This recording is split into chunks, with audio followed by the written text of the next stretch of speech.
What's up, everyone? John Manson from A Red back again this week with another update as we look ahead to a really big weekend on the mountain.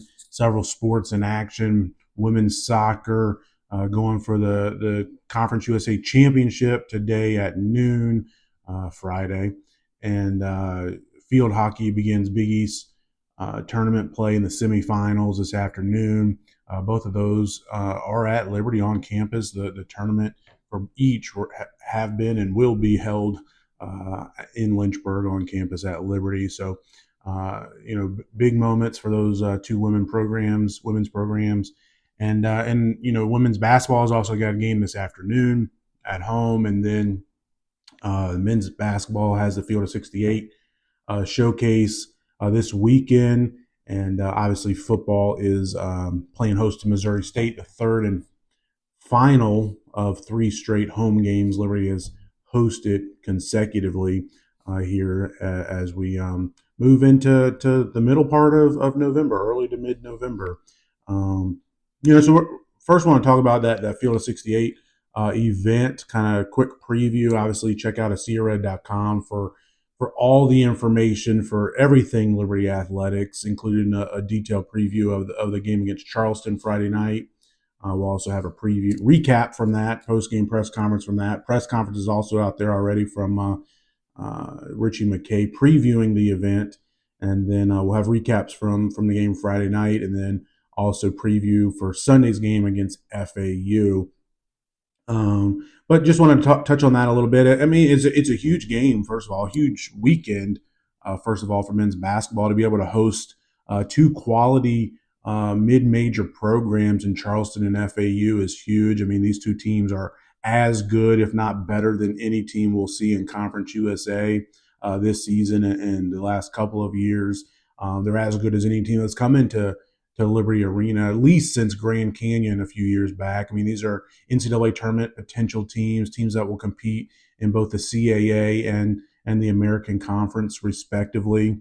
And you look at FAU; they've already got a win over Boston College in overtime. That's a huge win on the road against an ACC. Actually, excuse me, that was at home against an ACC program. So huge win for them. And again, FAU is a team that they were in the Final Four just a few seasons ago. So to be able to have them at Liberty Arena is huge. And that's Sunday at 6 p.m. And then Friday, Liberty plays host at 6 p.m. to Charleston under second-year head coach Chris Mack. The Cougars were in the NCAA tournament 2 straight years in 23 and 24 under previous head coach Pat Kelsey. They were kind of the mid-major darling each of those 2 seasons. And obviously, Coach Kelsey is now at Louisville. And Chris Mack has taken over. And Chris Mack, he's a guy that's been around a long time. He's been a very successful head coach. He was at Louisville and also previously at Xavier. I mean, he was in the NCAA tournament almost every year. And they won over 20 games last year. I think it was 24 games last year. Yeah, they went 24-9. Came up short in the CAA in the conference tournament, but they were one of the top teams in that league. And I expect them to be at the top of that league again this season, compete for that conference championship. And Charleston is, like a lot of teams in mid-major basketball, and FAU will be no different, but like a lot of teams in mid-major basketball, they have a lot of new faces. Guys that come from all over, JUCO, overseas, high majors, mid majors, guys that haven't played a lot of the previous stops, the guys that were Big South Freshman of the Year. One guy they have on the roster, or first team All Conference. They got a guy from first team All Conference, All CAA last year, so transferred in conference to play for Charleston. So a lot of new faces in their opening night win this past Monday against Tusculum, which they won 79-58. Tusculum's a D2 school. Not one person that played in that game played in the game against Liberty last year. Obviously, this Field of 68, this is the third and final installment of this series. 2 years ago, it was in Boca on campus at FAU. Liberty went 0-2 in both of those games. Last year, this was held in Charleston. Liberty went 1-1, losing to FAU in overtime, and then beating Charleston on their home floor. Now it's at Liberty. So huge test this weekend for the Flames. And obviously, we talked about FAU a little bit. They're going to be really good again and competing in the American Conference. So it's awesome to be able to have these games at home. Make sure to get out and support the team. Students pack the student sections out. Let's have some overflow into some of those other sections next to them, where sometimes the season ticket holders don't show up, and let's pack the place out. Season ticket holders, get out there and support this team and this program. It's going to be, the Field of 68, the guys that run that, Jeff Goodman, Rob Doster. If you're not familiar with those names, I mean, they're some of the top names nationally that cover college basketball. Huge followings. These games will be live broadcasted on their YouTube channel. They're going to be they're on campus, going to be having pregame and postgame shows. Obviously, Charleston and FAU also play on Saturday at Liberty Arena.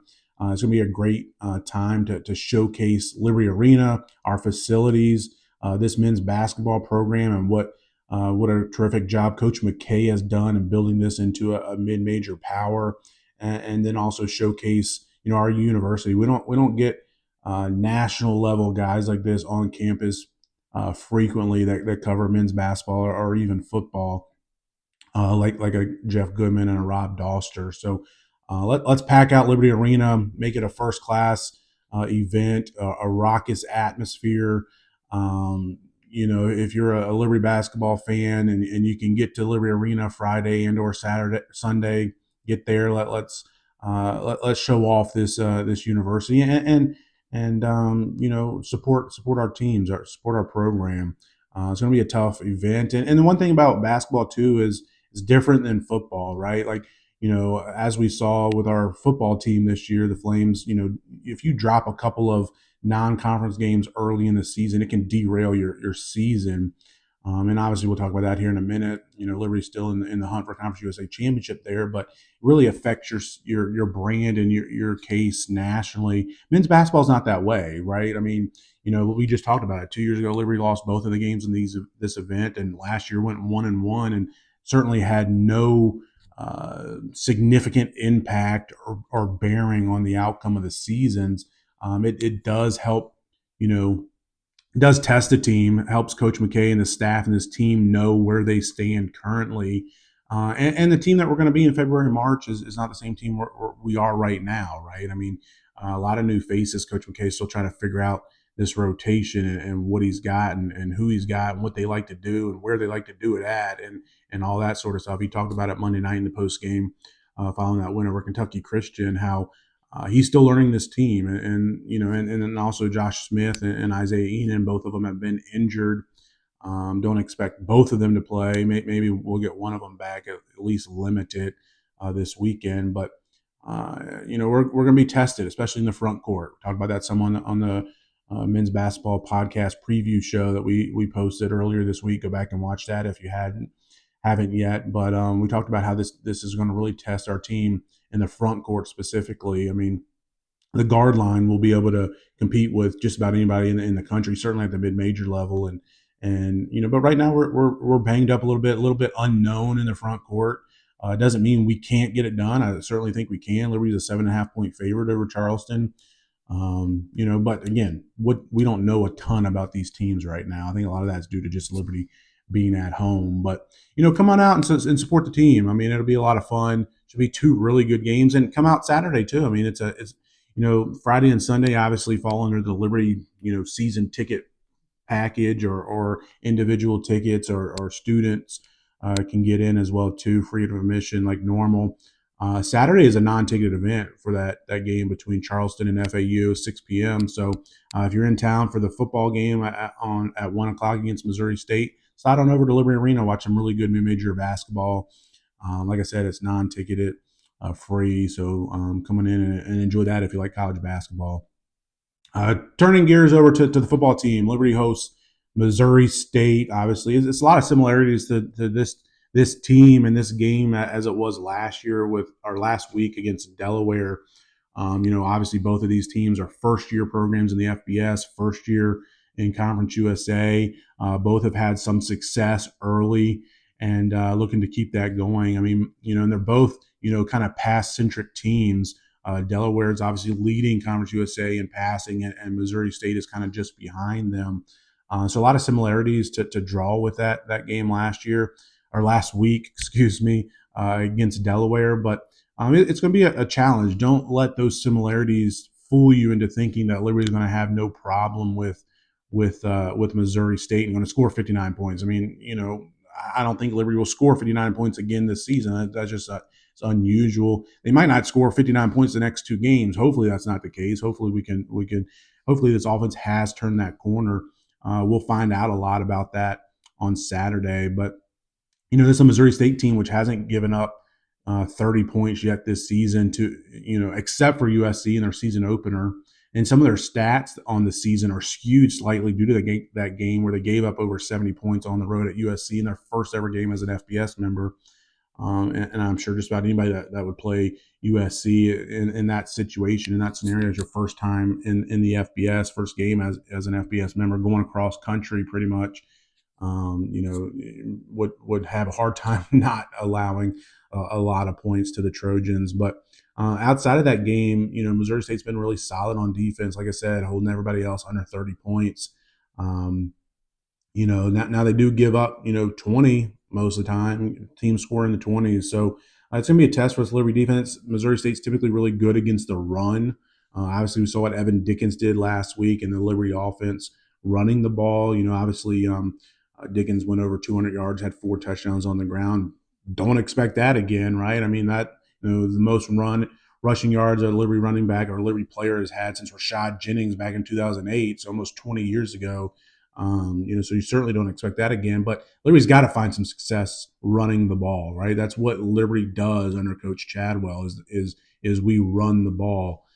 So I want to see Evan Dickens get 20 plus touches, right? There's no reason why he shouldn't, and make them prove Missouri State, make them prove that they can stop him.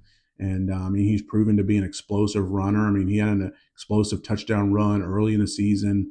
I think it was against Jacksonville State and/or Bowling Green. So those games run together a little bit, unfortunately, both on the road and both losses, disappointingly.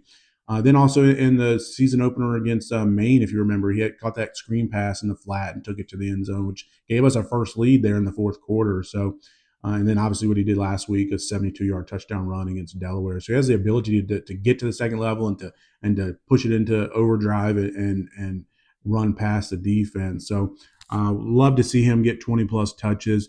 In Vasco, continue to do what you did last week, make the right reads, get the ball out quick. If we have to dink and dunk, that's fine. Let's involve Dante Lee early and often. Let's get Jamari Person involved. Continue to include the tight end Jacob Jenkins and maybe even Austin Henderson in the pass game as well too, and protect the football most importantly, right? I mean, that's what happened last week against Delaware. No turnovers. So play smart, play within yourself. Don't hurt yourself. We only had one penalty last week against Delaware too, and that was kind of a kick catch interference on a punt that was short and to the sideline. Can't really fault the defender trying to make a play and was engaged in a block as well too. So that's huge. I mean, if you go back to those games early in the season, why did we lose to a Jack State? Why did we lose to a Bowling Green? Which the Bowling Green game is looking like more and more like a bad loss. Why did we lose those games? Turnovers and penalties at really bad penalties, right? That took points off the board. We didn't do that last week against Delaware, so we had a really clean game. Let's do that again. And then defensively, you look at Missouri State on offense. Jacob Clark, a 7th-year quarterback. I'm sure you've heard a lot about him already. He began his career at Minnesota and transferred to Missouri State, where he's been the last few seasons. Was a starter last year. Was a starter 2 years ago, but had a season-ending injury, so he didn't play a ton. But he's back again this year. He's throwing for completing 64% of his passes, 234 yards per game, 13 touchdowns. He does have 8 interceptions.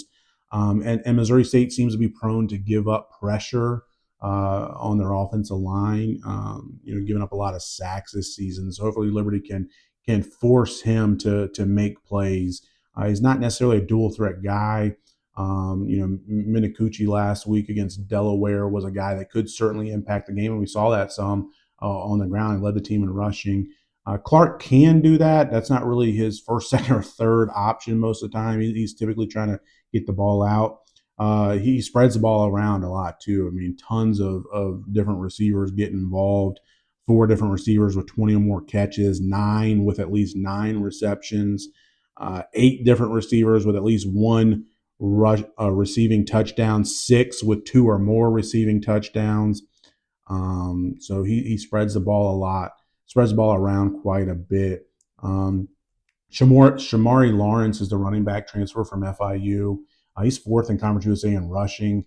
But Missouri State as a team is near the bottom of the league and in the country in running the ball. And I think they just don't run the ball a lot. So hopefully Liberty can get them into a lot of third and longs, and those guys like a CJ Bazille and Brenton Williams can just pin their ears back and come after Clark and force him to make decisions quicker than he wants to, and hopefully get after him and get him on the ground. So it's going to be a big game. Again, we talked about Liberty being in the hunt for Conference USA championship. I mean, they're still, Missouri State is 3-1. They couldn't claim a regular season championship, so certainly they're talking about that and coming to Lynchburg wanting to do that. But they're ineligible for the conference championship and to play in the conference championship game. So outside of them, which they only have the 1 loss, and Liberty, they're both at 3-1. There's 4 teams with 1 or 0 losses. Obviously, Liberty, then Missouri State, but not counting them because they're ineligible. But Western Kentucky has also got 1 loss, in Jack State, and Kennesaw State are unbeaten. So you got to keep pace with all those teams and your margin. I mean, there's a path that a 2-loss team could make the conference championship game, but that's not a path that Liberty wants to go down, right? I mean, more than likely you're going to have 0 or 1 losses. There could be a 1-loss team left out, depending on how this last 3 or 4 weeks of the regular season goes.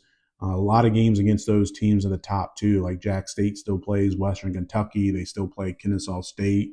Obviously, Kennesaw State still plays Jacksonville State and Liberty, and then they also had to play Missouri State. So a lot of games left to be played, but Liberty's in the mix of things. Let's keep this thing going. And talking about bowl eligibility and things like this is a game you got to win, because if you look at your schedule, you go to FIU next week. You'll be favored, but again, you're on the road, and then at Louisiana Tech, you're probably an underdog at Louisiana Tech, and then you got Kennesaw State at home, which it's hard to project a line or whatnot, who would be favored or not 3 weeks from now. A lot of football to play between now and then, but it's probably like a toss up, depending on how these next few weeks goes, who would be favored or not. But today, it's probably would be Kennesaw State would be favored in that game. So, it's not an easy path for Liberty. So if you want to get back to bowl eligibility and keep that streak alive of going to 7 straight bowl games now, you really need a win Saturday against a Missouri State team. But it's not going to be an easy game, right? I mean, I don't think any of these last 4 will. But looking forward to seeing if Liberty, like what they did last week, is still if they've truly turned a corner, and if this offense, specifically speaking, has turned that corner and is an explosive offense, or was the Delaware game a little bit of a mirage? I think we'll find out. We'll find the answer to that question right this week, is seeing what happens. So, I'm looking forward to it. Should be a great weekend of athletics on the mountain. We mentioned football and men's basketball. Also got some women's basketball, field hockey, women's soccer as well too. So get out and support the Flames if you can. Any of those games and all of those games if you can. I'll be at several of them. Looking forward to supporting the Flames. We'll talk to you guys soon.